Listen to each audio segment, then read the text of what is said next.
ஆண்டவருடைய பரிசுத்த நாமத்திற்கு மகிமை உண்டாகட்டும். மனமகிழ்ச்சியான இந்த நல்ல இரவு நேரத்திற்காக ஆண்டவருக்கு நன்றி சொல்லுகிறேன்.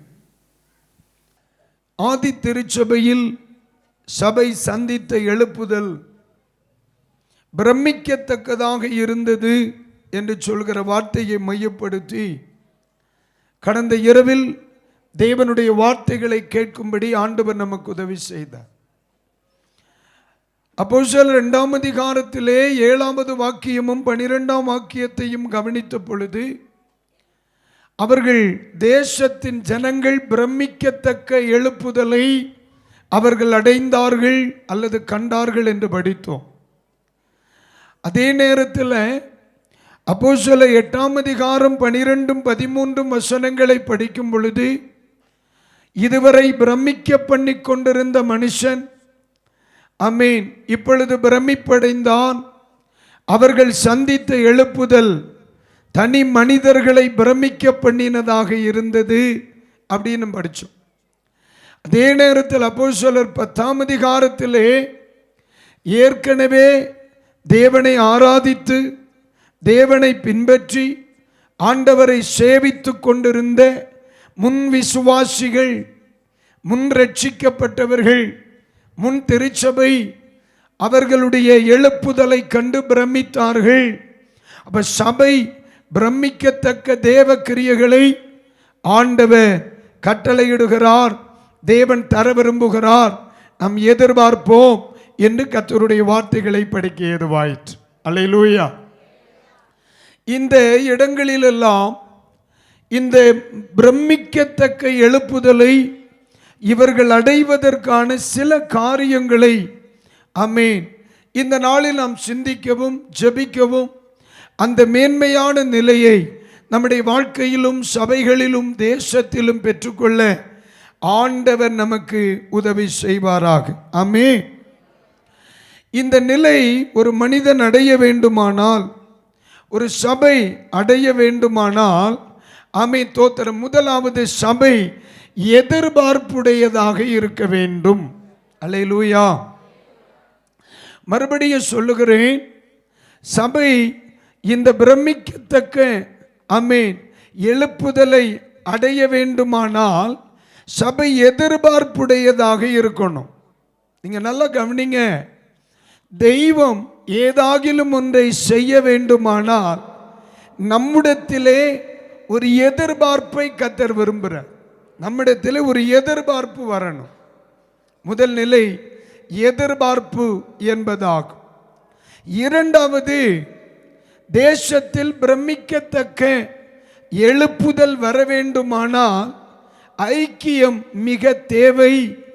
ஐக்கியத்தினால் ஆமென் பிரமிக்கத்தக்க எழுப்புதலை அடைய முடியும் என்பதை நாம் சிந்திக்க வேண்டும். மூன்றாவதாக, சபை தேவனுடைய வசனத்தை கேட்க தன்னை அர்ப்பணிக்க வேண்டும். இந்த மூன்று காரியங்களை மையப்படுத்தி இந்த இரவிலே கர்த்தருடைய வார்த்தைகளை கேட்க போகிறோம். அல்லேலூயா. இந்த இரவில் தெளிவாய் பரிசுத்த ஆவியானவர் நம்மோடு கூட பேச விரும்புகிறார். தெளிவாய் பேச விரும்புகிறார். ஒரு பெரிய கன்வென்ஷன் என்கிற நிலையில் அல்ல, தேவனால் மீட்கப்பட்ட சபையோடு பேசுகிறேன். நீங்க நல்லா கவனிக்கணும். ஒரு பெரிய கன்வென்ஷனில் என்னை அழைத்திருக்கிறாங்க, நல்ல பெர்ஃபார்மன்ஸ் பண்ணணும் அப்படிங்கிற கான்செப்ட் எனக்கு கிடையாது.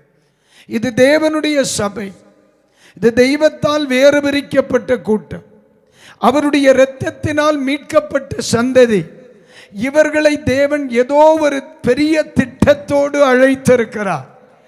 அவர்களுடைய எஜமானன் அவர்களோடு பேசுகிறார். எதை பேசினாலும் அது ஆசீர்வாதமாகத்தான். நான் சொல்றது உங்களுக்கு புரியுதா இல்லையா? இது பாஸ்டர் ஜஸ்டின் மோசஸுடைய வார்த்தை அல்ல. இது நான் உங்களுக்கு இதுவரை கேட்காத ஒன்றை கொடுப்பதற்கு நான் வரவில்லை. ஆண்டவர் இவைகளை நம்மிடத்தில் எதிர்பார்க்கிறார். நான் சபையோடு பேசும் பொழுது என்னோடும் ஆண்டவர் பேசுகிறார். போதகர்களோடு பேசும் பொழுது என்னோடும் கர்த்தர் பேசுகிறார். சில நேரங்களில் நானே ஆச்சரியப்படுவேன். அறையில் இருந்து எத்தனை மணி நேரம் நம்ம பிரசங்கம் ஆயத்தப்படுத்தினாலும் சில காரியங்கள் நம்ம அறையில் வச்சு பேசவே மாட்டேன். மேடையில் போன பிறகு சரளமாய் பேசுவார்.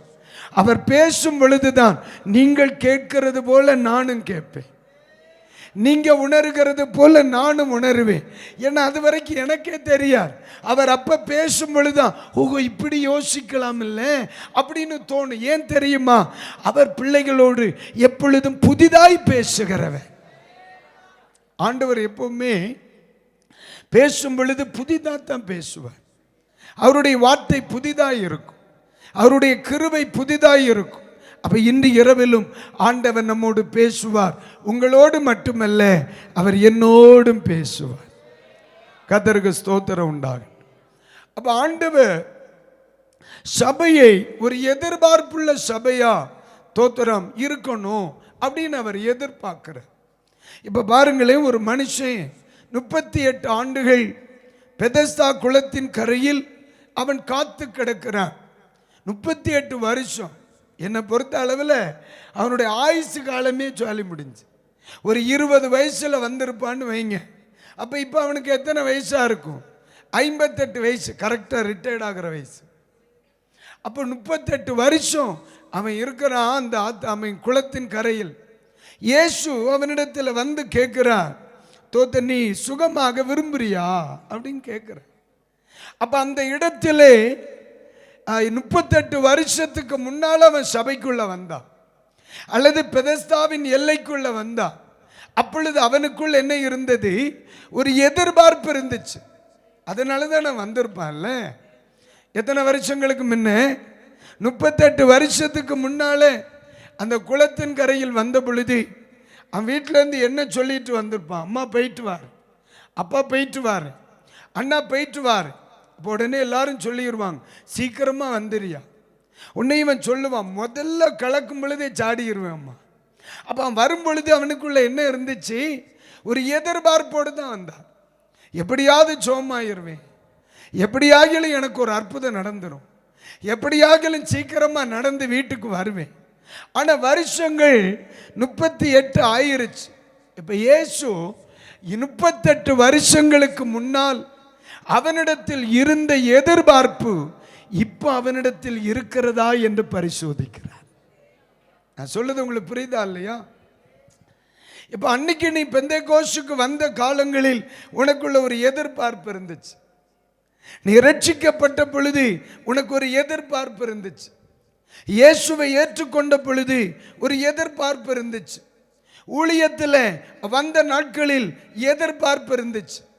அதே பல வருஷங்களுக்கு பிறகு இன்னைக்கு கேட்கிறார், அன்றைக்கு இருந்த எதிர்பார்ப்பு இன்றைக்கு உன்னிடத்தில் இருக்கிறதா? அல்லேலூயா. ஆமா. ஆனா இந்த விஷயத்துல மோசே தோற்று போனார். பார்த்துக்கிடுங்க. ஏன்னா 40 வயசுல அந்த மனுஷனுக்கு ஒரு எதிர்பார்ப்பு இருந்துச்சு. எப்படியாகிலும் இந்த ஜனங்களை என்ன செய்திடணும்? விடுதலையாக்கிறேன்.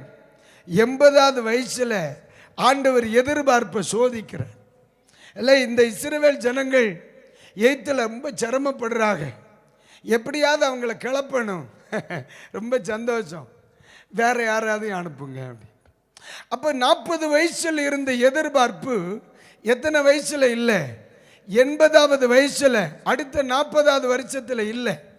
ஆமாம். ஆனால் அதே நேரத்தில் இந்த மனுஷன் இருக்கிறானே, 38 வருஷம் வலிஞ்சு வந்து ஆண்டவர் கேட்கிறார், நீ விரும்புறியா? அப்ப கூட அவன் கேட்டதுக்கு பதிலே சொல்லலை. அப்படித்தானே? அந்த பகுதியை படிச்சிருக்கீங்கல்ல. நீ சுகமாக விரும்புறியாம்பா. உடனே அவ சொல்ல, இறக்கி விட யாரும் இல்லைம்பா. கேட்டது ஒன்று, பதில் ஒன்று. இருந்தாலும் அந்த மனிதனுடைய எதிர்பார்ப்பை நம்ம எப்படி அறியலாம் அப்படின்னா, 38 வருஷம் ஒரு விடுதலை கிடைக்காமல் இருந்தும் அந்த இடத்தை விட்டு போகவில்லை. ஒவ்வொரு நாள் காலை பொழுதும், இன்றாகிலும் எனக்கு ஒரு மாற்றம் வரும், இன்றாகிலும் எனக்கு ஒரு விடுதலை வரும், இன்றாகிலும் எனக்கு ஒரு வித்தியாசம் வரும். அந்த எதிர்பார்ப்பு இருந்துச்சுல்ல, அதே மாதிரி தான் சபைகளில் தெய்வம் ஒரு எதிர்பார்ப்பை உருவாக்க நினைக்கிற. சபை எழுப்புதல் அடைய வேண்டுமானால், சபை எழுப்புதலை சந்திக்க வேண்டுமானால் சபைக்குள்ள என்ன உண்டாகணும்? எதிர்பார்ப்பு உண்டாகணும். இப்போ நீங்க இருக்கிறீங்க, ஒருவேளை உங்களுடைய சரீரத்தில் ஒரு தேவை இருக்கலாமா? இன்னைக்கு இரவிலே கர்த்தர் உங்களுக்கு உதவி செய்வார். நான் ஜெபிக்கணும்னு ஆசைப்பட்டிருக்கேன், மீதி கர்த்தர் பார்த்துக்கிட்டு. நீங்க ஒருவேளை சரீரத்தில் ஒரு தேவையோடு இருக்கலாம், உங்க குடும்பத்தில் ஒரு தேவையோடு இருக்கலாம், உங்க வாழ்வாதாரத்தில் ஒரு தேவையோடு இருக்கலாம். தேவை இருந்தால் மட்டும் போதாது, தேவையை சந்திக்கிற ஒரு எதிர்பார்ப்பு நமக்கு இருக்கணும். ஒருவேளை இன்றைக்கு இரவிலே எதிர்பார்ப்போடு இந்த மைதானத்தில் நீங்க இருப்பீங்கன்னா, எதிர்பார்ப்பை நிறைவேற்றுகிற கர்த்தர் இந்த இரவில் உங்களுக்கு அற்புதம் செய்வாராக. பிரதர், அல்லேலூயா. இந்த இடத்துல நான் கவனித்தது அதுதான். சபையிலே எதிர்பார்ப்பு இருக்கிறதை கர்த்தர் விரும்பினார். என்ன எதிர்பார்ப்பு? எழுப்புதல் அடைய வேண்டுமானால் சபை எதிர்பார்ப்புடையதா இருக்கணும். நம்முடைய வாழ்க்கையில் எதிர்பார்ப்பு இல்லை என்றால் எதிர்காலமே இல்லை. எதிர்பார்ப்பு இல்லாத மனிதனுக்கு எதிர்காலம் இல்லை. எதிர்பார்ப்பு இல்லாத மனுஷனுக்கு எதிர்காலம் கேள்விக்குறிதான். அதில் எந்த மாற்று கருத்தும் இல்லை. ஏதோ கடமைக்கா போறான், கடமைக்கா வருகிறான், கடமைக்கா போறான், கடமைக்கா வருகிறான். 10 வருஷங்களுக்கு முன்னாலேயும் அப்படித்தான் இருந்தான், 10 வருஷங்களுக்கு பிறகும் அப்படித்தான் இருக்கு. அப்படி ஒரு ஆவிக்குரிய வாழ்க்கையை ஆண்டவர் விரும்பவில்லை. இன்னைக்கு ராத்திரியில் நமக்குள்ள ஒரு எக்ஸ்பெக்டேஷன், ஒரு எதிர்பார்ப்பு ஆண்டவர் விரும்புகிறார். என்ன எதிர்பார்ப்பு? அல்லேலூயா. இப்போ பலருடைய எதிர்பார்ப்பு கொஞ்சம் வித்தியாசந்தே. உங்களுடைய எதிர்பார்ப்பை இப்போ கேட்க ஆரம்பிச்சோம்னா இந்த 21ஆம் நாள் கூட்டம் முடிகிறது வரைக்கும் கேட்கலாம். நீ என்ன எதிர்பார்க்குற? தோத்துறோம். இப்போ அதை சொல்ல முடியல. உங்களுக்கு தெரியும், நீங்கள் சிலர் சிரிக்கிறதா பார்த்த உடனே எனக்கு தெரிஞ்சு போச்சு, உங்கள் எதிர்பார்ப்பு ஏதோ ஒரு ஏழ்றதான் போல. சிலருடைய எதிர்பார்ப்பெல்லாம் வித்தியாசமாக இருக்கும். அப்போ ஆண்டவர் என்ன எதிர்பார்ப்பை நமக்குள்ளே இருக்கணும் அப்படின்னு அவர் விரும்புகிறார். வேதத்தில் அதை நம்ம சிந்திக்கணும். இந்த எதிர்பார்ப்பு நம்ம வாழ்க்கையில், நம்ம சபையில் வருமானன்னு சொன்னால் நிச்சயமாக பிரமிக்கத்தக்க மாற்றம் நம்ம சபை பார்க்கும். அல்ல, எந்த மாற்று கருத்தும் இல்லை. ஏன்னா இது என்னுடைய கருத்து அல்ல. இன்னைக்கு நான் பிரசங்கிக்கிறேன், இது என்னுடைய கருத்து அல்ல, இது தேவனுடைய வசனம். இந்த எதிர்பார்ப்பு நம்மில் உருவாகுமானால் நிச்சயம் ஒரு மாற்றத்தை நமது ஊழியம், நம்முடைய சபை, நம்முடைய ஆவிக்குரிய ஊழியங்கள், தேவ மனிதர்கள் பார்ப்பாங்க. அல்லேலூயா. இப்போ நீங்கள் நினைக்கலாம், பாஸ்டரையா நாங்கள் ரொம்ப தேவைகளோடு இருக்கோம் பாஸ்டரையா. ஏம்மா, வியாதிகளை சுகமாக்குவதற்கு இயேசு சுகமாக்குகிறவர் அப்படிங்கிறத நான் பிரசங்கம் பண்ணணும்னு அவசியம் இல்லை. வசனத்தை பிரசங்கம் பண்ணிட்டு நான் ஜோம் பண்ணா போகிறோம், அவர் வசனத்தை உறுதிப்படுத்துவார். ஆனால் இன்னைக்கும் பாஸ்டர் வேற ஏதோ பேச போறார், எங்களுக்கு தேவை சந்திக்கப்படாதோ அப்படின்னு நினைக்க வேணாம்.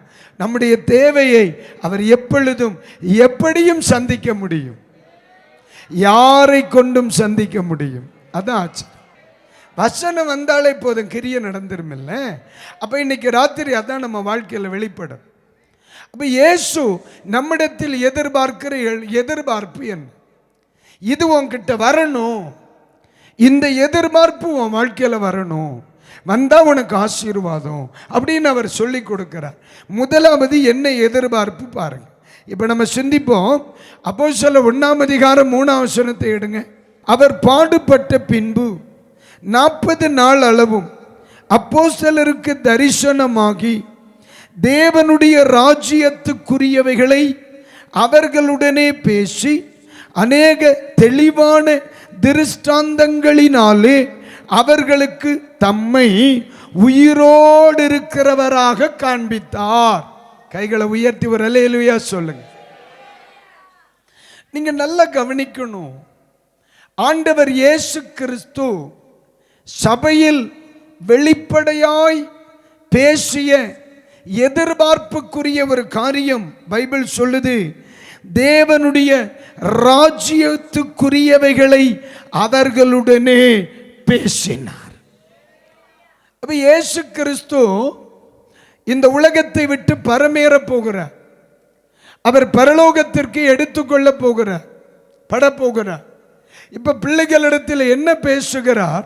தேவனுடைய ராஜ்யங்களை குறித்து பேசுகிறார். இயேசு எவைகளை குறித்து பேசினார்?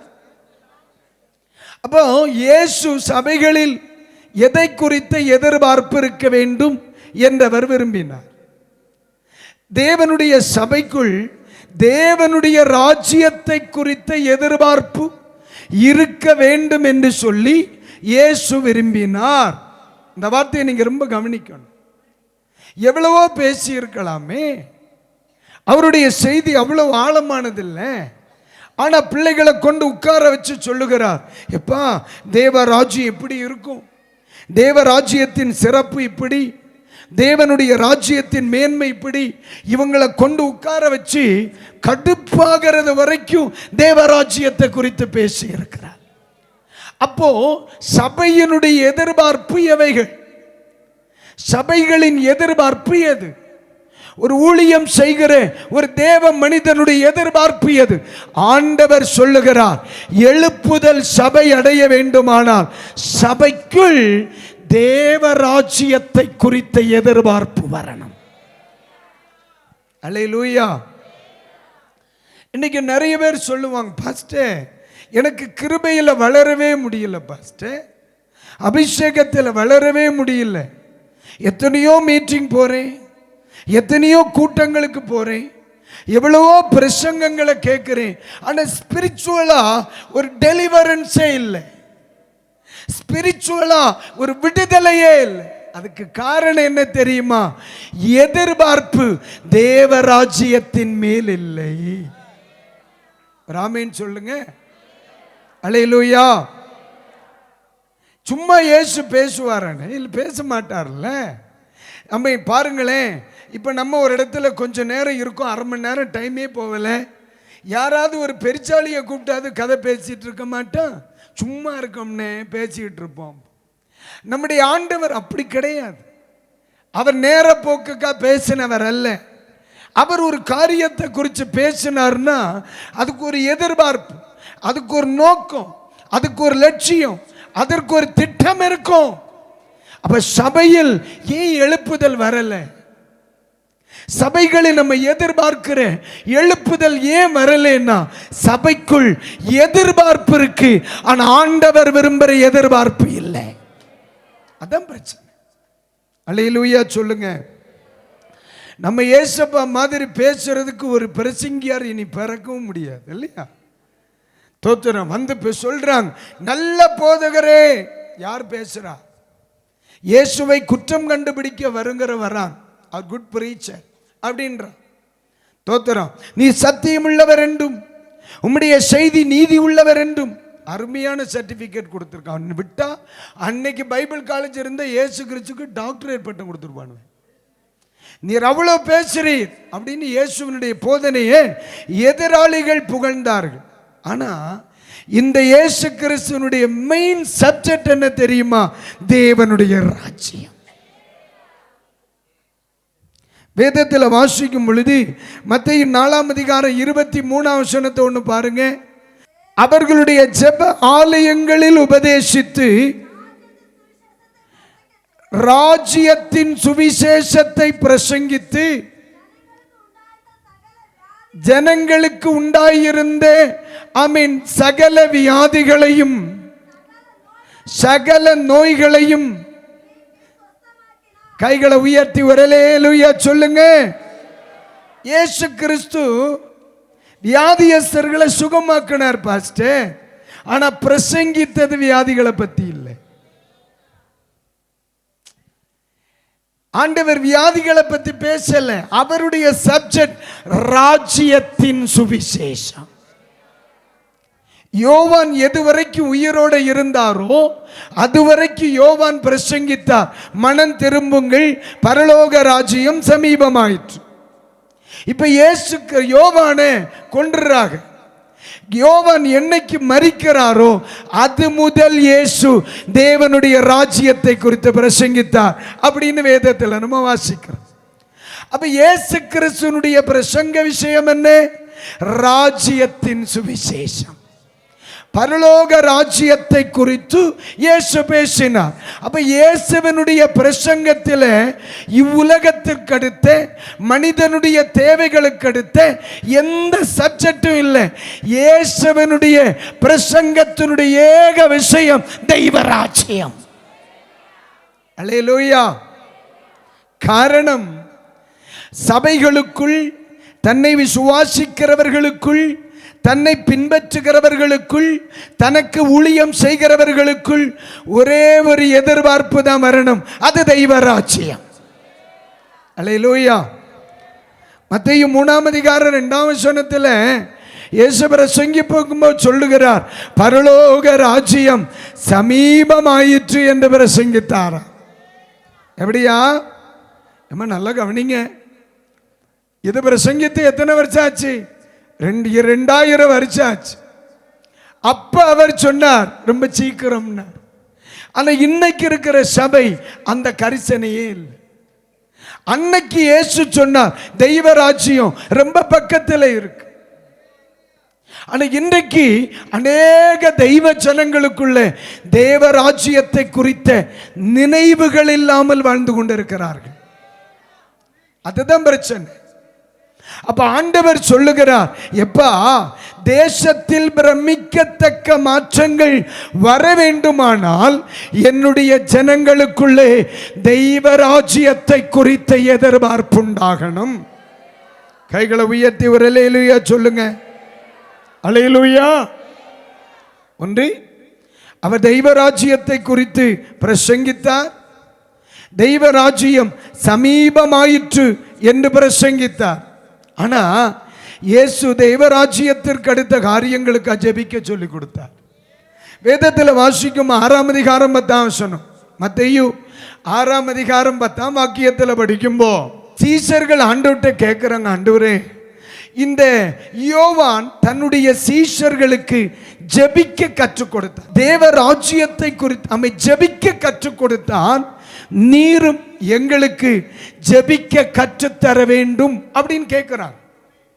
யோவான் தன்னுடைய சீஷர்களுக்கு அவன் ஜெபிப்பதற்கு கற்றுக் கொடுத்தான். அப்போ இயேசுவோடு இருந்தவர்களில் சிலர் யாரோடு இருந்தவர்கள்? யோவானோடு இருந்தவர்கள். அதனாலதான் இயேசு சொன்னார், நீங்களும் சில காலம் அவனுடைய நிழலில் வாழ விரும்பினீர்கள் என்று சொல்லுவார். அவனுடைய நிழலில் வாழ, ஆமென், அவனுடைய மகிழ்ச்சியில் இணைந்து கொள்ள விரும்பினீர்கள் அப்படிங்கிற கான்செப்ட்ல அவர் பேசுவார். அப்ப இவர் சொல்றார், அவர் ஜெபம் பண்ண சொல்லி கொடுத்தார், நீரும் எங்களுக்கு என்ன செய்யணும்? ஜெபிக்க சொல்லி கொடுக்கணும்ன்ற. உடனே இயேசு தோத்திரம் ஜெபிக்க கற்றுக் கொடுத்தார். எப்படி? ஆமென். இயேசு ஜெபிக்க எப்படி கற்றுக் கொடுத்தார்? ஆமென். பரமண்டலங்களில் இருக்கிற இனி வாசியம்மா, உம்முடைய நாமம் உம்முடைய நாமம் பரிசுத்தப்படுவதாக. எப்படிங்க? சத்தமா சொல்லுங்க. இயேசு கற்றுக் கொடுத்த ஜெபத்தில் எதை குறித்து கற்றுக் கொடுத்தார்? ஒவ்வொரு நாளும் தெய்வ சமூகத்தில் இருக்கும்போ நீ ஒரு எதிர்பார்ப்பை வெளிப்படுத்தணும். ராஜாவே, உம்முடைய ராஜ்யம் வருவதாக. இது கோயிலுக்கு போகும்போ ஒரு நேரம் மட்டும் சொல்லதுக்குள்ள ஜெபம் அல்ல. இது என்றைக்காகிலும் ஒரு நாள் சொல்லத்தக்க நிகழ்வுகளும் அல்ல. சிஐயில் பரமண்டல வாலிபர் கூடுகைக்கு போகும்போ பரமண்டல ஜெபம் சொல்லி பிள்ளைகள் பரிசு வாங்குறாங்க. இந்த பரிசு வாங்குவதற்காக சொல்லுவதல்ல. இந்த ஜெபத்தினுடைய லட்சியம் என்ன? ஆமென். இந்த சுவிசேஷத்தை வாசிக்கிற ஒவ்வொருவனும் தினம்பிரதி சொல்லணும், பரமண்டலங்களில் இருக்கிற எங்கள் பிதாவே, உம்முடைய நாமம் பரிசுத்தப்படுவதாக, உம்முடைய ராஜ்யம் வருவதாக. அப்ப நம்முடைய ஜெபம் வெளிப்படுத்துகிறது தெய்வ ராஜ்யத்தை குறித்த, ஆமென், தோத்திர எதிர்பார்ப்பை. அல்லேலூயா. அதுதான், இதுதான் இயேசு இந்த உலகத்தில் ஆரம்பித்த சபை. இதுதான் தெய்வ எதிர்பார்க்கிற எதிர்பார்ப்பு. ஆனா இயேசு எதிர்பார்க்கிற எதிர்பார்ப்பு இன்னைக்கு இருக்கிற சபைகளில் இருக்கிறதா அப்படின்னு நம்ம சந்திக்கும் பொழுது பின்தங்கி இருக்கிறது. இல்லைன்னு சொல்ல முடியாது, இல்லைன்னு சொல்ல முடியாது, பின்தங்கி இருக்கிறது. அன்னைக்கு எது முன்னால இருந்துச்சோ, அன்னைக்கு எது முன்னால இருந்துச்சோ அது இன்னைக்கு பின்னால இருக்கு. எது பின்னால இருந்துச்சோ அது முன்னால இருக்கு. அப்ப நீங்க கேட்கலாம், எது முன்ன எது பின்னேன்னு. இதே ஜெபத்தில் உங்களுக்கு தெரியும், ஆண்டவரே பரமண்டலங்களில் இருக்கிற எங்கள் பிதாவே, உம்முடைய நாமம் பரிசுத்தப்படுவதாக, உம்முடைய ராஜ்யம். அப்ப முன்ன எது இருந்து? தெய்வ ராஜ்யம். பின்னால எது இருக்குன்னு பார்ப்போம், படிமா. உம்முடைய சித்தம் பரமண்டலத்தில் செய்யப்படுகிறது போல. சரி, அடுத்து இது முதல்ல இருக்கா பின்னால இருக்கா? ஆனா இன்னைக்கு இதுதானே முன்னால இருக்கு. முதல்ல தெய்வ ராஜ்யம் வருவதாக, அடுத்த நேரத்துக்கு புரோட்டா இறைச்சி வருவதாக, அது பரமதான் இருக்கு. அன்றன்றுள்ள ஆகாரத்தை எங்களுக்கு தாரும். இது முன்ன இருக்கோ பரமே இருக்கோ? பின்னாடி தான் இருக்கு. அதுதான் சொன்னேன், அன்னைக்கு எது முன்னாடி இருந்துச்சோ அது இன்னைக்கு பின்னாடி. அன்னைக்கு எது பின்னாடி இருந்ததோ இன்னைக்கு அது முன்னாடி. இல்லைன்னு சொல்ல முடியுமா? 10 பிரசங்கத்தில் 9 பிரசங்கம் சோத்துக்கா, ஒத்த பிரசங்கம் தெய்வராஜ்யத்துக்கு. ஆனா அன்னைக்கு அப்படி இல்லை, 9 பிரசங்கம் தெய்வராஜ்யத்துக்கா, ஒத்த பிரசங்கம் சோத்துக்கா. அதுதான் பிரச்சனை. அப்ப ஆண்டவர் நம்மிடத்தில் எதிர்பார்க்கிற எதிர்பார்ப்பு என்ன? நம்முடைய எதிர்பார்ப்பை அவர் எதிர்பார்க்கிறார். தெய்வ ஜனத்தின் எதிர்பார்ப்பு என்ன? ஆண்டவரே உம்முடைய ராஜ்யம் வருவதாக. ஆனா அந்த இடத்துல இயேசு 3 வருஷம் கூடவே கொண்டு நடந்தார் கொஞ்சம் பேர், இல்லையா? அந்த 3 வருஷம் முடிச்சிட்டு அவங்க கேட்குறாங்க, ஆண்டவரே நாங்கள் ஒரு ஆள் வலது பக்கத்திலையும் இன்னொருத்தர் இடது பக்கத்தில் இருக்கிறதுக்கு நாங்கள் விரும்புகிறோம் அப்படின்னு சொல்கிறாங்க. அதுக்கு இயேசு எஸ் ஆர் நோ ஏதாச்சும் சொன்னாரா? இல்லையே, பதிலே சொல்லலனே. உம்முடைய ராஜ்யத்திலே வலது பக்கத்திலே இடது பக்கம் நான் விரும்புகிறேன், இருக்க விரும்புகிறேன்னு சொல்கிறவனுக்கு பதிலே சொல்லல. எத்தனை வருஷம் ஊழியம்? 3 வருஷம் ஊழியம், 3 வருஷம் ஆவிக்குரிய வாழ்க்கை, 3 வருஷம் ஆராதனை, 3 வருஷம் உபவாச ஜெபம், 3 வருஷம் கன்வென்ஷன், 3 வருஷம் சுவிசேஷ பயணம். ஆனால் ஆண்டவர் வாயே திறக்கல. ஆனால் இயேசு கல்வாரி சிலுவையில் அவர் தொங்கிக் கொண்டே இருக்கிறார். அதில் வலது பக்கத்திலையும் இடது பக்கத்திலையும் 2 பேர் குற்றவாளிகள் நிற்கிறான். அதில் ஒருத்தன் கேட்கிறான், ஐயா உம்முடைய ராஜ்யத்தில் வரும் பொழுது என்னை நினைத்து கொள்ளும். தன்னிடத்தில் இருந்த 3.5 வருஷங்கள் தன்னோடு இருந்த சீசர்களிடத்தில் இல்லாத ஒரு எதிர்பார்ப்பு அந்த சில மணி நேரங்கள் தன்னோடு சிலுவையில் தொங்கின அந்த குற்றவாளியின் இடத்தில் இருந்தது. என்ன எதிர்பார்ப்பு? ஆண்டவரே உம்முடைய ராஜ்யத்தில் நீர் வரும் பொழுது என்னை நினைக்கணும். இன்னொருவனுடைய எதிர்பார்ப்பு வேற, நீர் மெய்யாகவே கிறிஸ்துவே ஆனால் என்னை இறக்கி விடுன்னா, என்னை இறக்கி விடு, நான் இங்க வாழலாம்னு நினைக்கிறேன். ஒரு குற்றவாளி சொல்றேன், இறக்கி விடு, கூரம்பில் கொஞ்ச நாள் கூட மீன் விற்கலான்னு நினைக்க, என்னை இறக்கி விடு, கொஞ்ச நாள் கூட தேனி வியாபாரம் பண்ணலாம்னு நினைக்க, என்னை இறக்கி விடு, கொஞ்ச நாள் கூட அரிசி வியாபாரம் பண்ணலாம்னு நினைக்க ஒருத்தன். இன்னொருத்தன் சொல்லுதான், இங்க தேனும் அரிசியும் தடியும் விற்றது போறோம், இனி அங்க வாழலாம்னு நினைக்க, அங்க போகும்போது என்ன நினைச்சுக்கான். அப்ப அவனுடைய எதிர்பார்ப்பு சரியா இருந்து, ஒருவனுடைய எதிர்பார்ப்பு சரியா இருந்து இன்னொருடைய எதிர்பார்ப்பு சப்பட்டையா இருந்து. சரியான எதிர்பார்ப்புள்ளவனை பார்த்து சொன்னார், அவன் 3.5 வருஷம் தன்னோடு இருந்தவர்களிடத்தில் வாய் திறக்காத தெய்வம் சொன்னார், இன்றைக்கு நீ என்னுடனே பரதேசில் இருப்பாய்.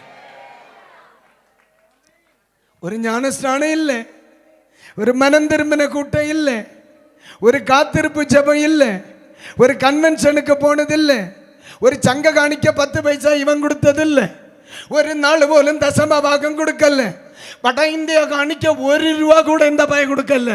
ஆனா இது கொடுத்தவனுக்கு கிடைக்காத பாக்கியம் அந்த சில மணி நேரத்தில் இவனுக்கு கிடைச்சு. காரணம் என்ன? தேவன் எதிர்பார்த்த எதிர்பார்ப்பு. அல்லேலூயா. அதுதான் தெய்வம் இவர்களிடத்தில் எதிர்பார்த்த எதிர்பார்ப்பு என்ன?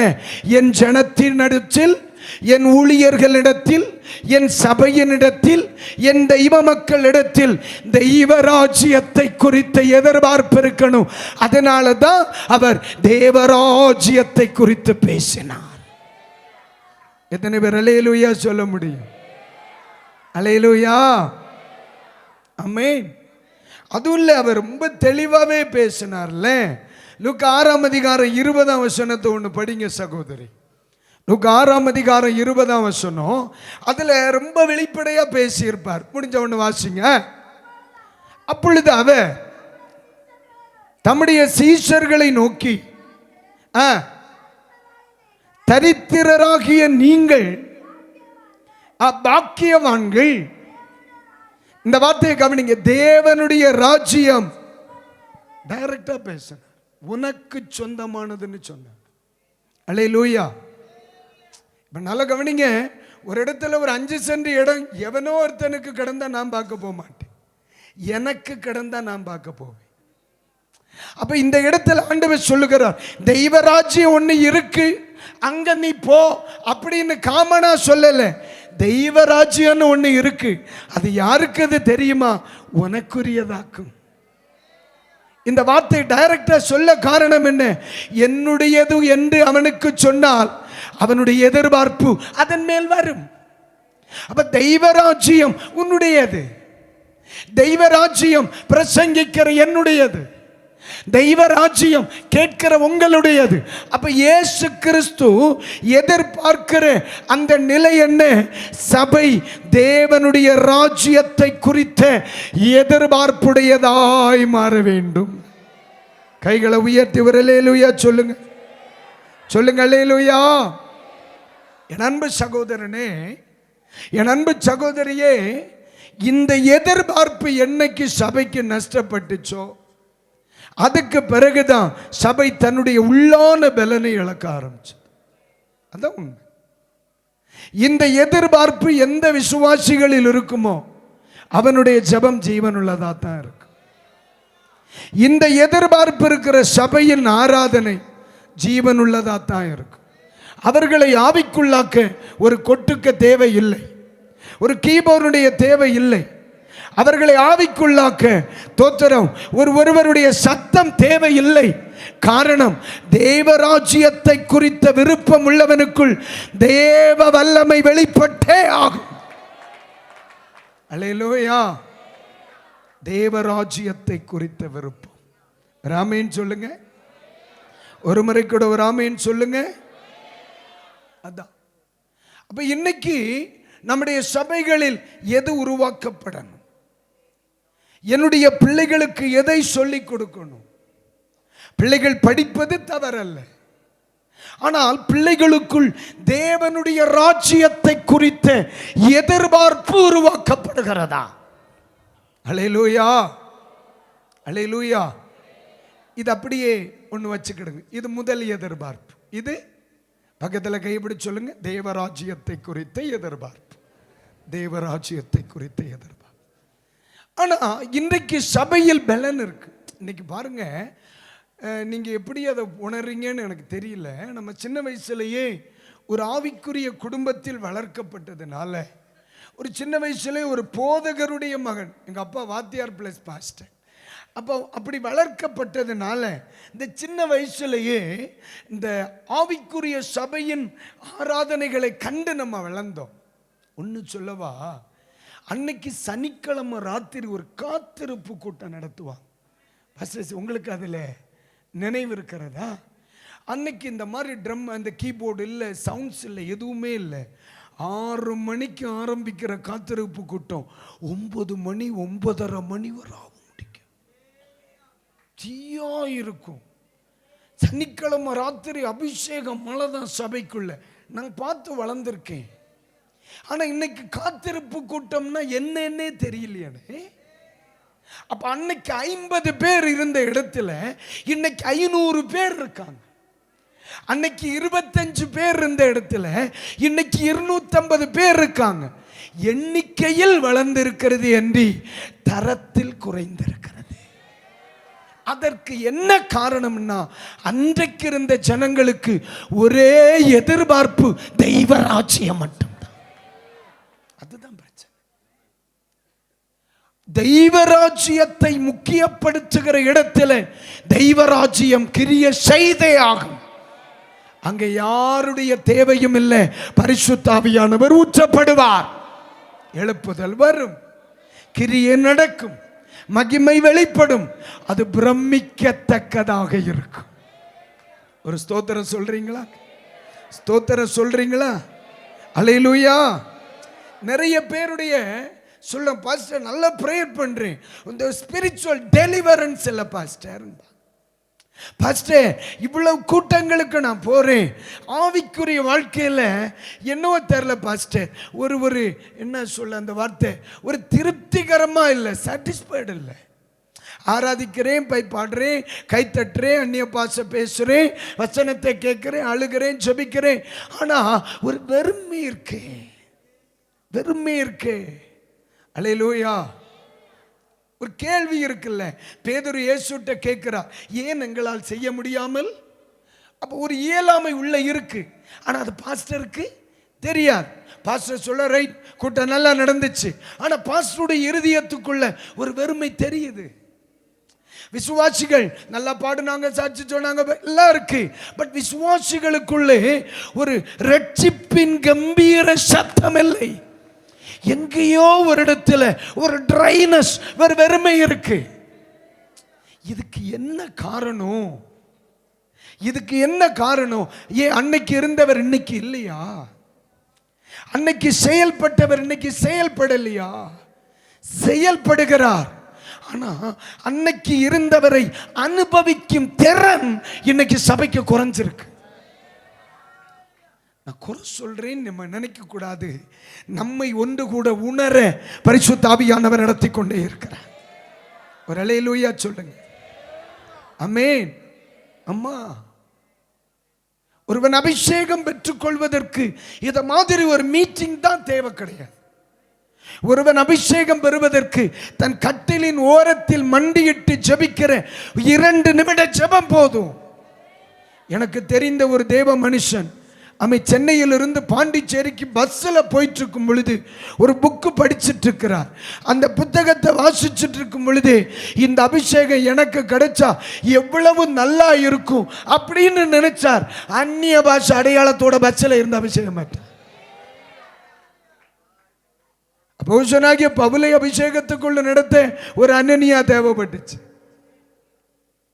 அவரை தேவ கிருபையில நடத்த இன்னொரு தெய்வ மனுஷன் தேவைப்பட்டுச்சு. ஆனா இந்த மனுஷனுக்கு ஒரு புக்கு தேவைப்பட்டுச்சு, அவ்வளவுதான். இடம், பொருள், ஏவல் இதெல்லாம் பிரச்சனை இல்லை. ஒரு மனிதனுடைய வாழ்க்கை ஆண்டவர் விரும்புகிற ஒரு எதிர்பார்ப்பு ஒரு மனுஷனுக்குள் வருமானால் தெய்வ ராஜ்யம் செயல்பட்டே ஆகும். ஏன்னா தெய்வ ராஜ்யம் எங்கேயோ இல்லை, உங்கள் நடுவில் இருக்கிறது என்று கர்த்தர் சொல்லுகிறார். நம்ம ஆண்டவர்கிட்ட சொல்லு, இறங்கி வாருமப்பா, இறங்கி வாருமப்பா, எப்பொழுது வருவீர்? அவர் சொல்றார், இறங்கி வந்து வரிசை என்னாச்சு கோமாளி, உன் நடுவில் நான் இருக்கிறேன். தெய்வ ராஜ்யம் உங்கள் நடுவில் இருக்கிறது, உங்கள் நடுவில் இருக்கிறது. அப்ப நடுவில் இருக்கிறத நம்ம வேற எங்கேயோ தேடிட்டு இருக்கோம். அல்லேலூயா. நடுவில் இருக்கு, இனி உள்ள வரணும். ஏன் உள்ள வரல? கூட்டத்தில் நடுவில் இருக்கு, வீட்டில் நடுவில் இருக்கு. அந்த நடுவில் இருக்கிறது எனக்குள் வராததற்கு காரணம் எனக்குள் இடம் இல்லை.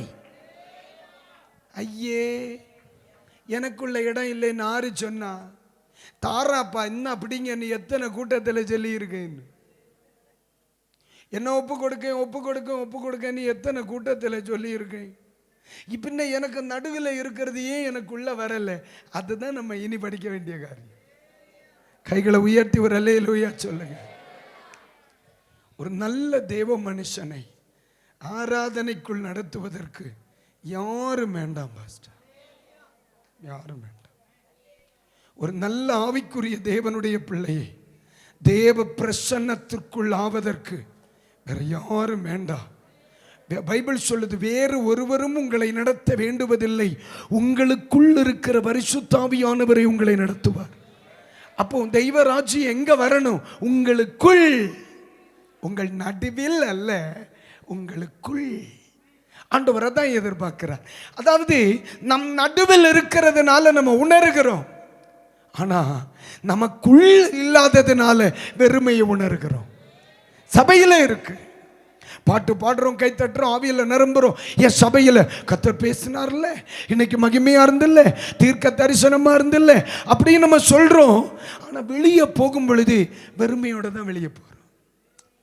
ஆலயத்திற்குள்ள சந்திச்ச அந்த பிரசன்னத்தை, ஆலயத்துக்குள்ள ஆராதனைகளை உணர்ந்த அந்த பிரசன்னத்தை என்ன வழியில என்னால் உணர முடியல. பலருக்கு வீட்டில் ஜெபிக்கும் பொழுது என்ன உணர முடியல, ஆனா ஆலயத்தில் என்னால் ஜெபிக்க முடிஞ்சிச்சு, ஆலயத்தில் என்னால் ஆராதிக்க முடிஞ்சிச்சு. அதே பிரசன்னத்தை நான் வீட்டில் எதிர்பார்க்கிறேன், பட் என்னால் முடியல. அப்போ எங்க நடுவில் இருக்கிறதை என்னால் உணர முடிகிறது, எனக்குள் இருக்கிறதை என்னால் உணர முடியவில்லை.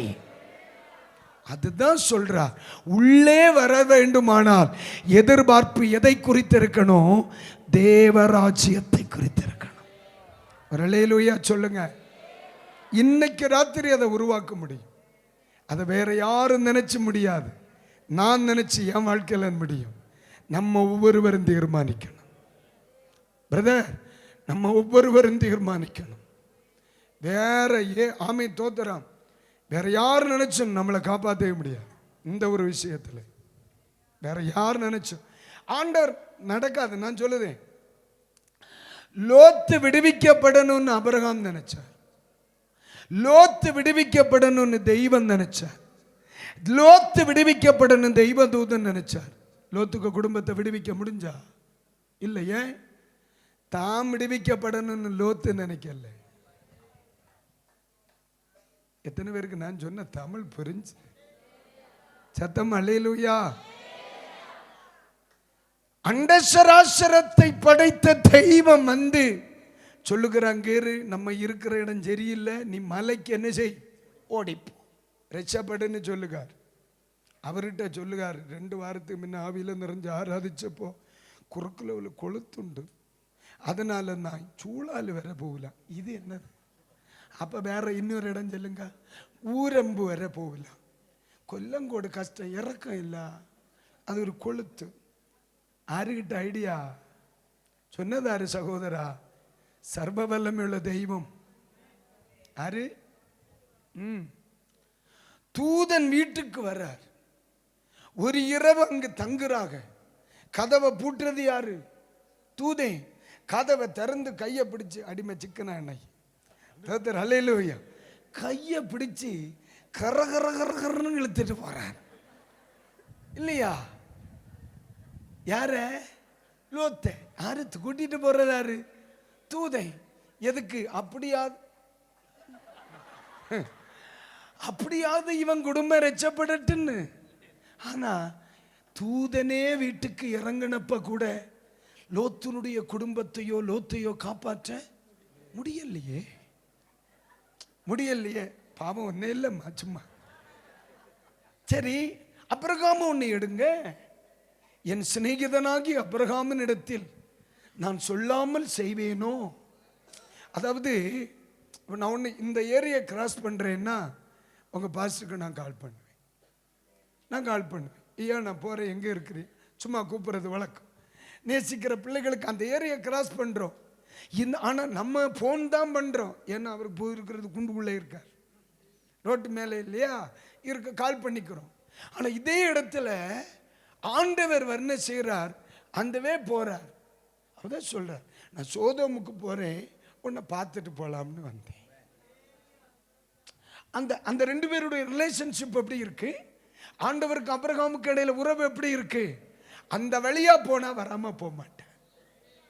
இப்போ அந்த என் சிநேகிதனாகிய அபிரகாம், அது சொல்றார், 50 பேருந்து அழிச்சிருவியலா, 45, 40, 30 அப்படி வருது 10 வரைக்கும். 10 வரும் பொழுது சிநேகிதனுக்கு சிநேகிதன் மேல பயம் இருக்கு. கோபம் வராதிருப்பதாக, கோபம் வராதிருப்பதாக. அவர் சொல்ல 10 நீதிமான் இருந்தா நான் தொடமாட்டேன்ப்பா அப்படின்ட்டு. இந்த அபிரகாமினுடைய ஜெபம் சாதாரணமானதா இல்லையே. ஆனா அபிரகாம் அவ்வளவு நேரம் ஆண்டவருடைய சமூகத்தில் மண்டியிட்டும் லோத்தை காப்பாற்ற முடிஞ்சிச்சா? அதுதான். அபிரகாம் அழுத பொழுதும் காப்பாற்ற முடியலையே. ஆண்டவர் திட்டமிட்ட பொழுது காப்பாற்ற முடியலையே. தூதன் வந்த பொழுது காப்பாற்ற முடியலையே. ஏன்னே? அவன் நினைக்கலையே, அவன் தப்பணும். இதான் சொல்றேன், இந்த உள்ளான அந்த வெறுமை, இந்த ஆவிக்குரிய வாழ்க்கையில் என்னால் வசன ஆவியில நிரம்புறேன், அந்நிய பாஷை பேசுறேன், வசனத்தை கேட்கிறேன், என் நடுவில் கர்த்தர் இருக்கிறதை என்னால் உணர முடியுது. ஆனால் என் நடுவில் இருக்கிறதை உணராகிற என்னால் எனக்குள்ள இருக்கிறதை என்னால் உணர ஒரு வெறுமை இருக்கு. நான் சொல்றது எத்தனை பேருக்கு புரியுது? அல்லேலூயா. அப்ப இது மாறணும்னா அபிரகாம் என்பது நம்முடைய போதகர், அமை தூதர்கள் என்பது சரி நம்முடைய தூதர்கள், ஆண்டவர் நம்முடைய ஆண்டவர், இவை யாரும் நினைக்கப்படாது. இந்த வெறுமை மாறணும்னா நான் நினைக்கணும் பாஸ்டர், நான் நினைக்கணும் சிஸ்டர். இன்னைக்கு ராத்திரி ஒரு கணம் நீங்க நினைச்சா போதும், இந்த இடம் பிரமிக்கத்தக்க மாற்றத்தை பார்க்க. அல்லேலூயா. எத்தனை பேருக்கு நான் சொல்றது புரியுது? சரி, நான் உங்களை பார்த்து கேட்கிறேனே, இப்படி ஒரு ஆவிக்குரிய அனுபவம் இருக்கிறது, அது எனக்கு வேணும் சுவாமி, எனக்கு வேணும், எனக்கு அந்த வாழ்க்கை வேணும், அப்படி ஒரு வாழ்க்கை உள்ளான ஒரு நிலை எனக்கு வேணும்னு தர்றேன்ப்பா, உனக்கு வேணுமான்னு கர்த்தர் கேட்டா விருங்குறவங்க மட்டும் ஒரு 2 அல்லேலூயா சொல்ல முடியுமா? அது பாரம்பரியம், அதனால தான் நான் 3 சொல்லாது, அது பழக்க தோஷம். அப்ப இன்னைக்கு இப்ப ஒரு விருப்பம் வருது இல்லை, அது ஏன்? நீங்க நல்லா கவனிங்க, சபைகளுக்குள் இன்னைக்கு ஆவியானவர் மட்டும் இல்லை, வேற ஒன்றும் கிரிய செய்யுது, வேற ஒன்றும் கிரிய செய்யுது. நமக்கு தெரியல, ஆண்டவர் சும்மாலாம் எதுவுமே செய்ய மாட்டார்னு. 9 வரங்களை வைத்தவ ஆவிகளை பகுத்தறிகிற ஒரு வரம் சும்மாவா வச்சார்?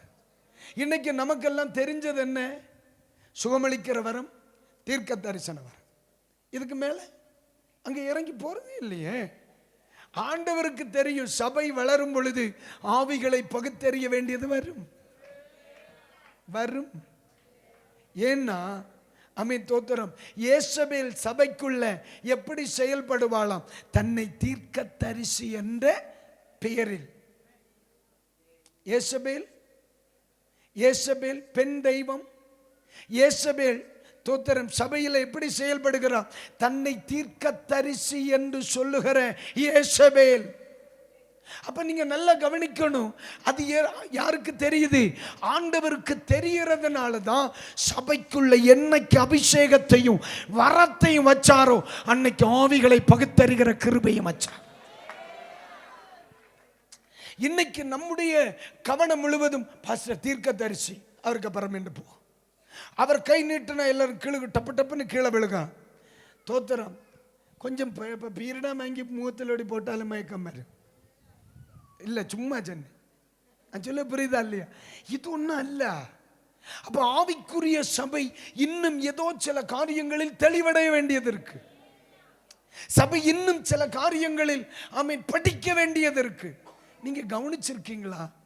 இன்னைக்கு வரம் பெற்றவர்களை சபை நாடுகிறதே தவிர வசனம் பேசுகிறவர்களை சபை நாடலையே.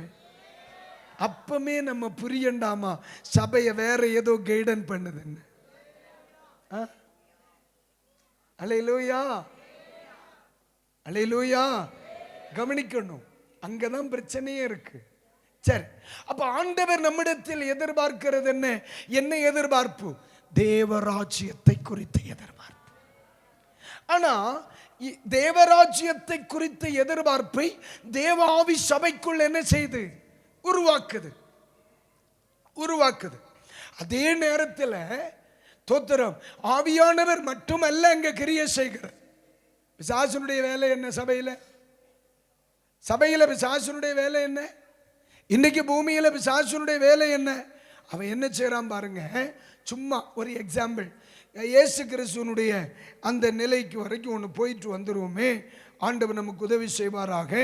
மத்தேயு 4ஆம் அதிகாரத்தை ஒன்று எடுங்க. உங்களுக்கு போர் அடிக்குதா? இல்லை சரி, மத்தேயு இல்லை, எழுப்ப வேண்டாமில்ல, இப்போ 5 நிமிஷம் போயிடும், அதான் கேட்டேன். தோத்திரம், நேரம் ஆயிடுச்சுல, மணி 9:10, என்ன ஆட்டம்.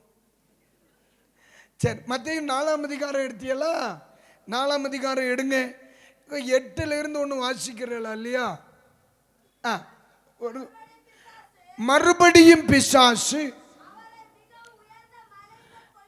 அவரை மிக உயர்ந்த மலையின் மேல் கொண்டு போய் உலகத்தின் சகல ராஜ்யங்களையும் அவைகளின் மகிமையையும், எப்படிங்க? அப்ப பிசாசு நல்ல ஒரு என்ன சொன்ன, இந்த டூரிஸ்ட் கைடு போலையாக்கும். பிசாசு டூரிஸ்ட் கைடு போலையாக்கும். நான் சொல்ல வேடு சரிதானா? அவ என்ன பண்றான்?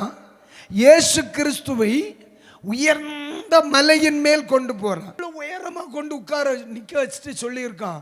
ஒரே பார்வையில் எத்தனை பார்த்திருக்காங்க? உலகத்தின் சகல ராஜ்யங்களின் அவைகளின் மகிமையையும் அவருக்கு காண்பித்து, அவ்வளவுதான் சொல்றான், வேற ஒண்ணும் வேண்டாம். நீர் சாஸ்திராங்கமாய் விழுந்து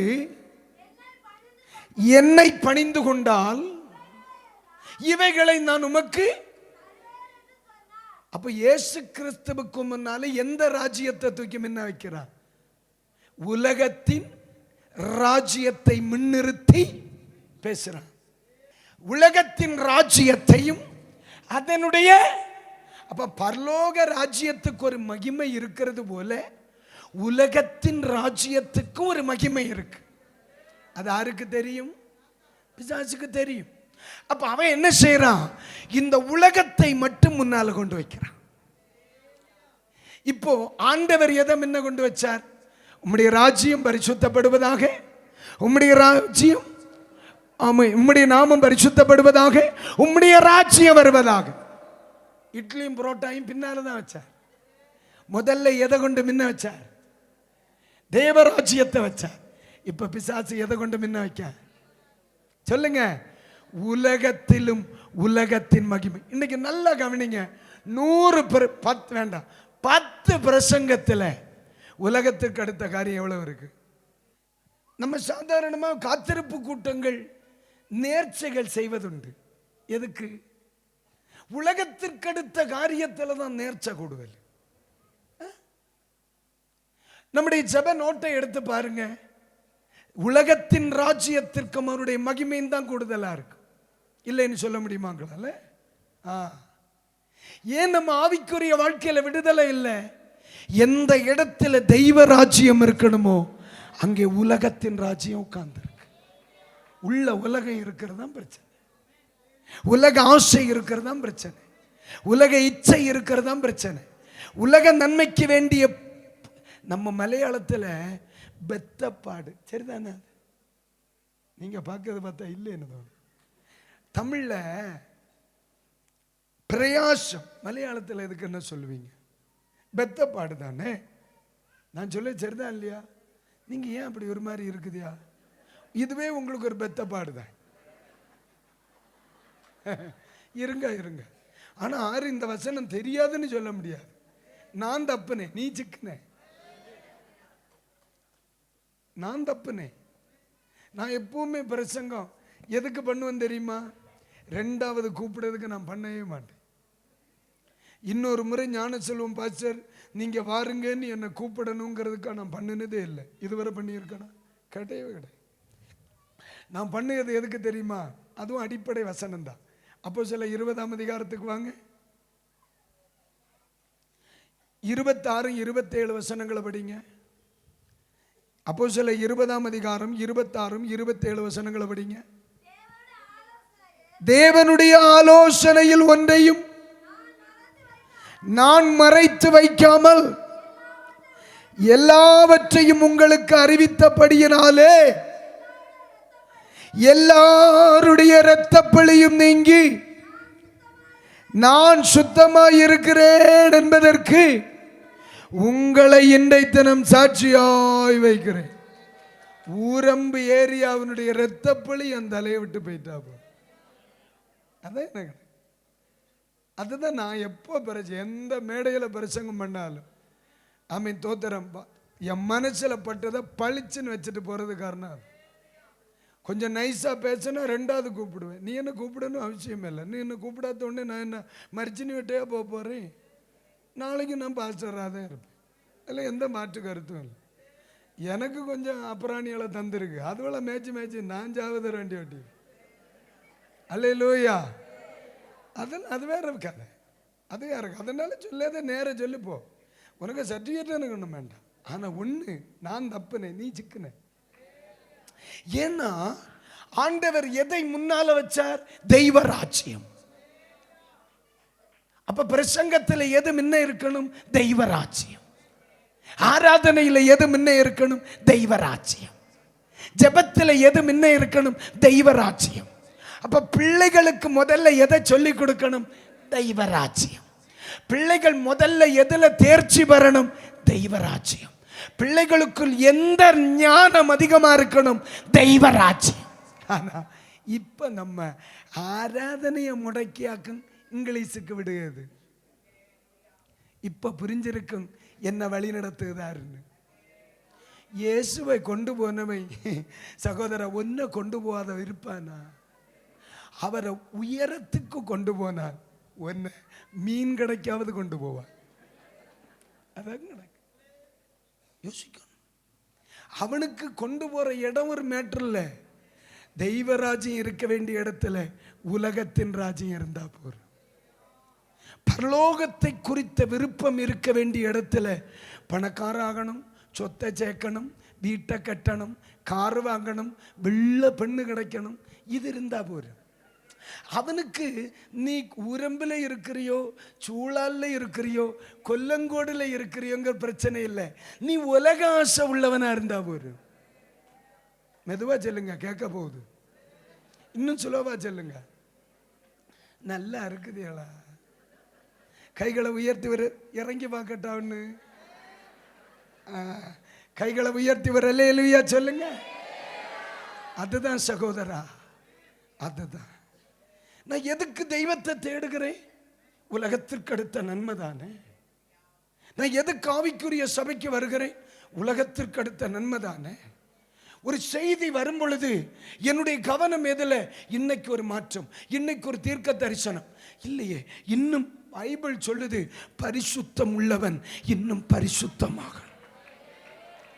என்னை இன்னும் பரிசுத்தமாக்குகிற தெய்வ வசனம், என்னை இன்னும் சுத்திகரிக்கிற தெய்வ வசனம், என்னை இன்னும் புடமிடுகிற தெய்வ வசனம். ஹல்லேலூயா. என் பிள்ளைகளை அதே நேரத்தில் என் இருதயத்தை குத்துள்ளுகிற, என் தவறை உணர்த்துகிற ஒரு வார்த்தை பலிபீடத்திலிருந்து வந்தா உணர முடியலையே. ஆரோ போய் பாஸ்டர்கிட்ட சொல்லி கொடுத்துருக்கு, குத்தி பேசினாருன்னு இல்லையா சொல்லுங்க. பின்ன எங்க நீ விளங்குவே? இது ஜனநாங்குட்டக்காரன். ஐயோ, ஆண்டவர் என்னை பரிசுத்தத்திற்கு நேராய் நடத்துகிறார். ஆண்டவரனை கீழ்ப்படிதலுக்கு நேராய் நடத்துகிறார். ஆண்டவரனை சத்தியத்துக்கு நேராய் நடத்துகிறார். நேற்றைக்கு நான் பேசின வார்த்தையை இன்னைக்கு பலிபீடத்தில் இருந்து கர்த்தர் சொல்றார். நேற்றைக்கு ராத்திரியில நான் சொன்ன தவற, நான் செய்த தவற இன்னைக்கு பலிபீடத்தில் இருந்து கர்த்தர் பேசுகிறார். அப்போ தெய்வம் என்னை சிநேகிக்கிறார். என் தவறு வெளிப்படுத்தப்படுகிறது. தெய்வம் என்னை சிநேகிக்கிறார். நான் சொன்ன தவறு ஆமென் வெளிப்படுத்தப்படுகிறது. ஆண்டவரே என் கூட பேசுங்க, என் கூட பேசுங்க, என்னை சுத்திகரிங்க, என்னை பரிசுத்தப்படுத்துங்க அப்படின்னு சொல்ல விட்டு, அல்லேலூயா, அந்த தேவ வார்த்தை வெளிப்படுத்தும் பொழுது கூட என் இருதயம் கடினப்படுகிறது. யாரோ சொல்லி கொடுத்திருக்காங்க, என்னை மட்டும் குத்தி பேசினார். அல்லேலூயா. குத்திச்சுன்னு தெரியுதில்ல, மனம் திரும்பிட வேண்டியதானே. பக்கத்தில் கைப்பிடி சொல்லுங்க, புரியுதான்னு கேட்டுறியல, புரியுதான்னு கேட்டுருங்க. குத்திச்சல்ல, குணப்பட்ட வேண்டியதானே ஐயா. ஆனா குத்தின பிறகு குணப்பட மாட்டான், குறை சொல்லுவான். அப்ப அடுத்த பிரசங்கத்திலையும் குத்தும், பின்னையும் குறை சொல்லுவான், அடுத்த பிரசங்கத்திலையும் குத்தும். கடைசியில் பாப்பா இவரு ஃபுல்லா குத்தி குத்தி பிரசங்கம் பண்ணுதாரு. வேற கோயிலுக்கு போறேன், அங்கே 5-6 நாள் சோப்பு போடுவாரு. சரி புதுசாக வந்தவன் இருந்துட்டு போட்டுன்னு, பின்ன இங்கே செயல்பட்டவர் தானே அங்கேயும் செயல்படுவார். அவருக்கு மின்னோட்டு போட்டு கொடுத்து வித்தா தான் செய்வார். சாவதர சப மாறினாலும் நீ விளங்க மாட்டேன்னு சொன்னா கேட்க மாட்டேங்க. நான் குற்றக்காரன். காரியம் பிடி கிடச்சா காரியம் பிடிக்கிட்டி. கைகளை உயர்த்தி ஒரு இல்லையா சொல்லுங்க. அதுதான் உலகம் இருக்கிறதுனால தான் இந்த ஊழியக்காரன் என்னகிட்ட ஒரு வார்த்தை சொன்னப்போ என்னால் மன்னிக்க முடியல. தெய்வராஜ்யம் இருந்திருந்தா என்னால் மன்னிக்க முடியும். உலகத்தின் ஆவி உள்ள இருந்ததுனால தான், உலகத்தின் ஆவி இருந்ததுனால தான் என்ன ஒருத்தன் புகழ்ந்து சொல்லாத உடனே நான் பிணங்கி போறேன். தெய்வராஜ்யம் இருந்திருந்தா எப்ப புகழ்ந்தாலும் சரி புகழாட்டாலும் சரி நான் தெய்வத்துக்குள்ள வேலை செய்தேன். அது தெய்வராஜ்யம். அவளை சொல்லி இருந்து இவளை சொல்லி இருந்து என்ன மட்டும் சொல்லல, என்ன மட்டும் விட்டாரு. மனப்பூர்வதான். அவளுக்கு மைனிகிட்ட நான் பேச மாட்டேன் இல்லையா, மனப்பூர்வம். இது என்னது 21 அல்ல 61 நடத்தினாலும் தப்பாது. தெய்வராஜ்யம் நடுவில் இருக்கும், உள்ள வராது. உள்ள வரணும்னா வைராக்கியம் வெளியே வரணும், உள்ள வரணும்னா பெருமை வெளியே வரணும், வெளியே உள்ள வரணும்னா கீழ்ப்படிதல் உள்ள வரணும், எதிர்க்கிற சுபாவம் வெளியே வரணும், மன்னிக்கிற சுபாவம் வரணும். கடினம் மாறும்போ யாரும் தலையில ஒன்றும் கை வைக்கண்டா. உலகம் வெளியே வரும்போ தெய்வராஜ்யம் நீ சொல்லாமையே உள்ள வரும். உள்ள என்ன இருக்கு? வெறுமை இருக்கு. ஏன் வெறுமை இருக்கு? இவ்வளோ ஆராதிச்சும் ஏன் வெறுமை இருக்கு? என்னை விட்டு வெறுப்பு மாறல. எத்தனை வருஷமா சிலரோட வெறுப்போட இருக்கேன், எத்தனை பேரை மன்னிக்காம இருக்கேன், எவ்வளவு பண ஆசையோட இருக்கேன், என்னுடைய பணத்துக்கு வேண்டி எதையும் செய்யறேனே. உலகமும் உலகத்தில் உள்ளவைகளும் எனக்குள்ள இருக்கிறது வரைக்கும் என்ன சுற்றி இருக்கும் கிருபை, பட் எனக்குள்ள வராது. அப்ப இன்னைக்கு ராத்திரி என்ன செய்யணும்? தெய்வமே, இந்த தேவ ராஜ்யம் எனக்குள் வருவதற்கு என்னை பரிசுத்தத்திற்கு ஒப்பு கொடுக்கிறேன். என் குறைவை எனக்கு உணர்த்துங்க, என் குறைவை எனக்கு உணர்த்துங்க, என் பாவத்தை எனக்கு உணர்த்துங்க. நம்ம நினைக்கலாம், எப்படி நான் அந்நிய பாஷை பேசுறேன், உன்னை விட அழகா பேய் பேசும், அழகா பேசும், என்னை விட அழகா பேய் பிரசங்கம் பண்ணும். ஆமா, ஒரு நாள் ஒரு இடத்துல விடுதலைக்கா ஜெபம் பண்ணிட்டு இருக்கிறேன்.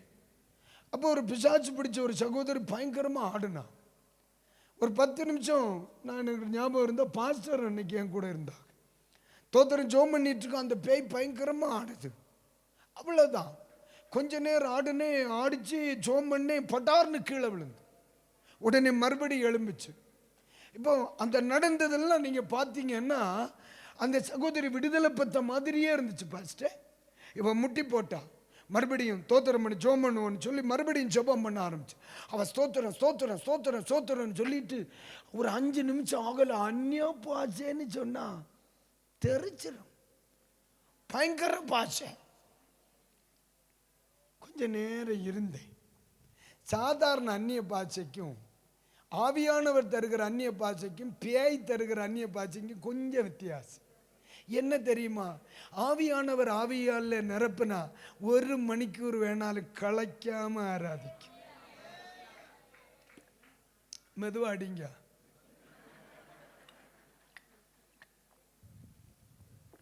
ஆனா பேய் கொண்டு வர்றது 5-6 கொடையும் எப்படிமா அப்ப மனசிலாக்கணும், இது அப்ப மேற இல்லையா சொன்னா. இப்போ உங்களுக்கு தெரியும் ஆராகம் இருக்குதுன்னு. சிலருக்கு 10 நிமிஷத்துக்கு மேலே ஆவியில் ஆராதிச்சா டயர்டாயிரும். அப்போ மனசிலாக்கணும் மேப்படியா மேறேன். நான் உடனே சும்மா இருந்தேன். இது ஒரு 10 நிமிஷம் பயங்கரமாக ஆவியில் நிரம்பி ஆராதிச்சு. ஆராதனைன்னா நம்ம ஆராதனை ஒன்றும் இல்லை, நல்ல வேலை கதை பிடிங்கிடாது. நான் கொஞ்ச நேரம் பார்த்துக்கிட்டே இருந்தேன். எனக்கு காரியம் பிடி கிடச்சி இப்படியே இருந்தேன். 10 நிமிஷம் கழிச்சு பார்ட்டி வாஞ்சா ஆராதனை முடிஞ்சா அப்போ வெளியே வான்னு சொன்னேன். ஆராதனை முடிஞ்சா அந்நிய பாஷையிலேயே ஆராதனை முடிஞ்சா அப்போ வெளியே வான்னு சொன்னேன். உடனே அது என்னட்ட பார்த்து சொல்லி, நீ என்ன நம்பலையான்னு சொல்லிச்சு. அடுத்த வார்த்தை என்ன, நீ என்ன நம்பலையான்னு. நான் என்ன கோமாளியான்னு கேட்டேன். உனக்கு அந்நிய பாஷை கண்டு குடஞ்சி எழும்பிட்டு போக நான் என்ன கோமாளியா? நடக்காது. அபிஷேகம் பெற்ற பிள்ளை தன்னால நின்று ஆராதிப்பான். மைக்குக்கு சவுண்டு தீரும்ப உனக்கு காற்று தீருதுன்னா வேற என்னவோ ஆக்கும். உனக்கு உள்ள ஆளுதாமசம் வேற. பாஸ்வர்க சத்தம் தீரும்போ சிலருக்கு வெடி தீரும். கீபோர்டுக சத்தம் தீரும்போ சிலருக்கு வெடி தீரும். പിന്നെ കൊട്ടുകാരന്മാർ സഹോദരനെ സമ്മതിക്കണം, அடிப்பான். அப்படியாவது இறங்கட்டுன்னு நேற்று பைய தொட்டான் நிறுத்தன்னு சொன்னேன் இல்லையா மகா? அதுதான் எனக்கு ஆவியானவருக்கு கொட்டு சவுண்டு ஒன்றும் வேண்டாம். ஆமை தோத்திரம் உள்ளே இருக்கிற வேண்டாத்ததை ஒன்று வெளியே எடுத்தா போரும். கரெக்டாக அவர் உள்ள வருவார். நீர் தெய்வ சித்தத்திற்கு ஒப்பு கொடுத்தா போரும். தெய்வ சித்தத்துக்கு அல்லேலூயா.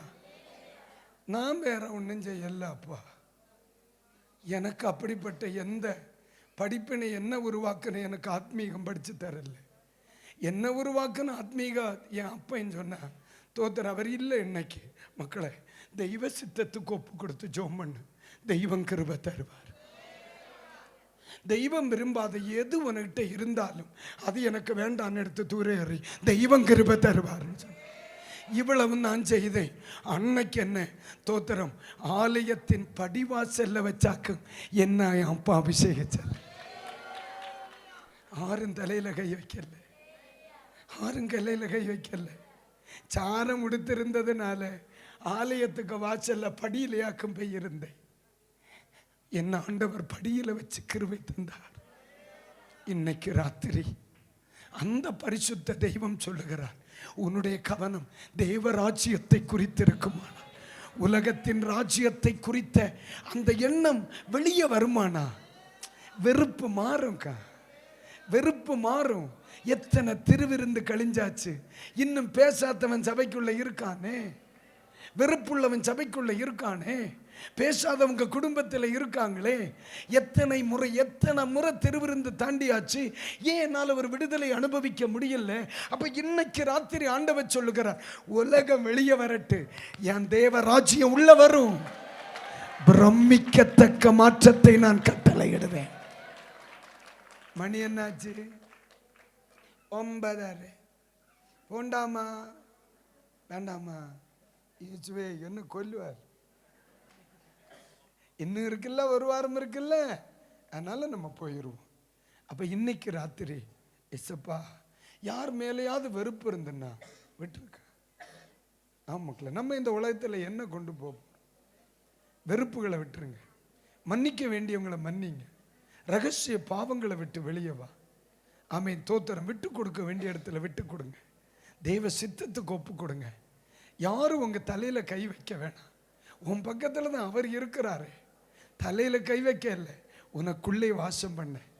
இன்னைக்கு நீங்க வெளியே போகும் பொழுது ஆத்மீக தெளிவான நிறைவோடு போக முடியும்.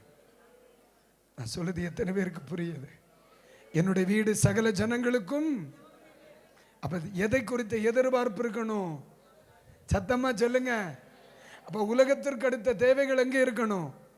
அப்பதானே மார்த்தாளை பார்த்து சொன்னா, நீ உலகத்தின் காரியங்களை குறித்து நீ என்ன செய்யற? கவலைப்படுகிறாய். தேவையானது ஒன்றே, மரியாள் தன்னை விட்டு எடுபடாத நல்ல பங்கை தெரிந்து கொண்டார். ஒரு மனிதன் உலகம் முழுவதையும் ஆதாயப்படுத்தினாலும் தன் ஜீவனை நஷ்டப்படுத்தினால் அவனுக்கு லாபம். இன்னைக்கு ராத்திரியில இதுவரையில யாராகிலும் இயேசுவுக்கு உங்க வாழ்க்கையை ஒப்பு கொடுக்கலன்னா இன்னைக்கு கொடுத்துருங்க ஐயா. இதுவரையிலும் பிதா குமாரன் பரிசுத்த ஆவியின் நாமத்தில் மூழ்கி ஞானஸ்நானம் எடுக்கலைன்னா இன்னும் கடும்படி வேண்டாம். நீங்க தாமதிக்க தோத்தர் ஆண்டவருக்கோ சபைக்கோ எந்த கேடும் வராது.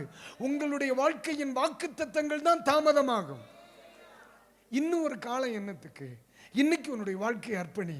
கர்த்தர் இன்று ராத்திரி உங்களை ஆசீர்வதிப்பார். இன்று முதல் உங்களை ஆசீர்வதிப்பார்.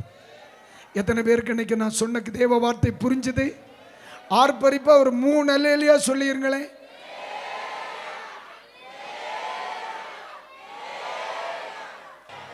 உங்க 2 கைகளை அப்படியே உயர்த்துங்க பார்க்கலாம். ஒரே ஒரு நிமிஷம் ஜெபம் பண்ணுங்களேன். ஒரே ஒரு நிமிஷம். ஒரு பாட்டு வேண்டாங்க. பெரியவங்களுக்கு ஒரு தம்பி மாதிரி சொல்றேன், பெரியவங்களுக்கு ஒரு தம்பி மாதிரி, சின்னவங்களுக்கு ஒரு அண்ணன் மாதிரி சொல்றேன். உங்களை யாரையும் கிருபையில் நடத்துறதுக்கு யாருடைய சத்தமும் வேணாம். உலகம் வெளியே வரும்போ தெய்வராஜ்யம் உள்ள வந்துடும். ஒரு மனுஷனுக்குள்ள தெய்வராஜ்யம் வந்துருச்சுன்னா அவனாலேயே நம்ப முடியாது. அவனுக்கு நிகர் எவனும் இருக்க முடியாதுன்னு. உங்க முன்னாடி நிக்கிற நானும் அப்படித்தேன். அந்த தேவராஜ்யம் எனக்குள்ள வந்ததுனாலதான் தமிழ் பைபிள் சரியா படிக்க தெரியாத என்ன உலக நாடுகளுக்கு அப்பா கொண்டு போனாருக்க. தமிழ் பைபிள் சரியா படிக்க தெரியாத என்ன இந்த தேசங்களுக்கு அவர் ஆசீர்வதிக்க காரணம் என்ன தெரியுமா? என்னைக்கு இந்த உலகத்திற்கு அடுத்ததை என்னை விட்டு வெளியே எடுத்துட்டு தேவனுடைய ராஜ்யத்தை குறித்த விருப்பம் எனக்குள்ள வந்துச்சோ, என் வாழ்க்கை மாறிச்சு, என் சூழ்நிலை மாறிச்சு, என் பிரச்சனை மாறிச்சு, என் வெறுமை மாறிச்சு, என் கடன் மாறிச்சு, என் வியாதி மாறிச்சு, என் சூழ்நிலைகளே மாறிச்சு. அப்ப இன்னைக்கு ஒரே ஒரு நிமிஷம், ஏசப்பா உங்களுக்கு பிரியமில்லாதவைகளை இன்னைக்கு ராத்திரி எடுத்து வெளியே போடுறேன், எனக்கு ஒரு ஞாபகப்படுத்துங்கப்பா. ஜெபம் பண்ண முடியுமா? ஜெபம் பண்ண முடியுமா? ஜெபம் பண்ண முடியுமா? ஒரே ஒரு நிமிஷம், ஒரே ஒரு நிமிஷம், ஒரே ஒரு நிமிஷம். ஆண்டவரை பார்த்து, ஏசப்பா என்னை பரிசுத்தப்படுத்துங்க ஆண்டவரே. அங்க சொல்லுங்க, பரிசுத்தப்படுத்துங்க. என் பிள்ளைய மன்னிக்க முடியுது, ஆனா என் மருமகளை மன்னிக்க முடியலையே. என் பிள்ளைய மன்னிக்க முடியுது, என் மருமகளை மன்னிக்க முடியலையே. என் பையனை மன்னிக்க முடியுது, என் மருமகனை மன்னிக்க முடியலையே. நான் செய்கிற தவற எல்லாரும் மன்னிக்கணும்னு நான் நினைக்கிறேன், ஆனா நான் யாரையும் மன்னிக்கலையே.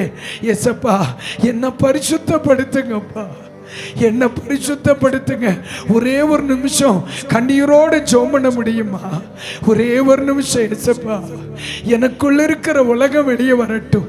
உலக ஆசை, உலக விருப்பங்கள், உலகத்தின் மேல் இருக்கிற நாட்டம் வேண்டாம் ஆண்டவரே, அது வேண்டாம். சொல்லுங்கண்ணே, சொல்லுங்கண்ணே. இது தெய்வம் உங்களுக்கு தந்த தருணம் பிரதர், தெய்வம் தந்த தருணம்.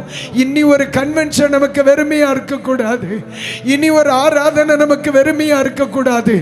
ஆமென். தேவனுடைய ராஜ்யம் நம் நடுவில் அல்ல, நமக்கு உள்ள வரணும். எப்பா இயேசுவேன்னு கூப்பிடுங்க. சத்த உயரட்டு, இயேசுவேன்னு கூப்பிடுங்க, இயேசுவேன்னு கூப்பிடுங்க, இயேசுவேன்னு கூப்பிடுங்க. என்ன பரிசுத்தப்படுத்துங்கப்பா. இப்ப ஆண்டவர் சிலரை ஞாபகப்படுத்துவார். நம்ம மன்னிக்க வேண்டியவங்களை ஞாபகப்படுத்துவார், நம்ம மன்னிக்க வேண்டியவங்களை ஞாபகப்படுத்துவார். யாரையாவது மனம் கசந்து பேசுனீங்களா, அவங்களை ஞாபகப்படுத்துவார். எங்கேயாவது கொடுக்க வேண்டியது கொடுக்காம இருக்கா, ஞாபகப்படுத்துவார். நம்ம பாவங்கள் ஏதேனும் நம்மை விட்டு வெளியே வராம இருக்கா, கர்த்தர் வெளிப்படுத்துவார். இப்ப சொல்லுங்க, என்ன மன்னியோ, என்ன மன்னியோ. இந்த வார்த்தை உங்களிடத்தில் உயருமா? உயர்மா பிரதர், உயர்மா பிரதர், என்ன மன்னியும்பா, எங்களை பரிசுத்தப்படுத்துங்கப்பா, என்னை இன்னும் பரிசுத்தப்படுத்துங்கப்பா. எத்தனை பேர் பரிசுத்தத்திற்கு வாஞ்சிக்கிறீங்க? அவங்க மட்டும் வருகணம் அழுது ஜெபம் பண்ணுங்க பார்க்கலாம். இன்னும் என்ன பரிசுத்தப்படுத்தும். நான் உலகத்தான் அல்லையே. இயேசு சொன்ன, நான் இந்த உலகத்தான் அல்லாதது போல நீங்க உலகத்தான் அல்லவே. அப்ப நம்முடைய தேவராஜ்யம், நம்முடைய வாஞ்சை தேவராஜ்யம், நம்முடைய விருப்பம் தெய்வராஜ்யம். அந்த ராஜ்யத்தை விரும்புகிறவர்கள் இப்ப சொல்லுங்க, சொல்லுங்க, உம்முடைய ராஜ்யம் என்னில் வெளிப்படணும். சத்த உயர்த்தி சொல்லுங்க, இயேசுவே உம்முடைய ராஜ்யம் என்னில் வெளிப்படணும். உம்முடைய ராஜ்யத்திற்கு நான் வாழணும். உம்முடைய ராஜ்யத்துக்கு நான் வரணும். உம்முடைய ராஜ்யத்தில் நான் பிரவேசிக்கணும். அந்த விருப்பமுள்ள தேவனுடைய பிள்ளைகள் மட்டும் கைகளை தட்டி அவருடைய மகிமையை எதிர்பார்க்கலாம்.